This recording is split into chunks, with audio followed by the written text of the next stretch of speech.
की तुम्हाला वाटतंय मनाविरुद्ध होतात, पण त्या गोष्टींना एक्सेप्ट करणं आपल्या आत्म्यासाठी इम्पॉर्टंट आहे. आपल्याला नाही माहिती, मे बी ते आपलं सोल कॉन्ट्रॅक्ट असेल, है ना. आता तुम्हाला वाटतंय की तुमच्यासाठी बरोबर नाहीये, पण पुढे गेल्यानंतर मे बी तुम्हाला त्याचं सत्यता कळेल. आज पण तुम्ही मागे वळून बघितलं तुमच्या आयुष्यामध्ये जे काय झालंय, त्या गोष्टी तुमच्या चांगल्यासाठीच घडतात. ओके. सो एक्स्ट्रीममध्ये न जाता एक्सेप्ट करणं ही सगळ्यात मोठी गोष्ट आहे, की जे आहे जसं आहे हे असंच होणार होतं. मला ओढून ताणून, म्हणजे लोकांचं ना रिग्रेट राहतं, हे असं झालं असतं तर, हे असं झालं असतं तर, मी हे केलं असतं तर.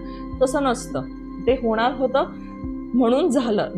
जे होणारच नाहीये ते कधीच होणार नाहीये. ठीक आहे. So you have to accept. आणि सगळ्या गोष्टी सगळ्या लोकांसाठी नसतात किंवा सगळ्यांना भेटत नाही. हे पण खूप मोठं लेसन आहे शिकायला आपल्याला, की है ना, आपण सगळंच एकत्र एक्सपिरियन्स नाही करू शकत. ओके.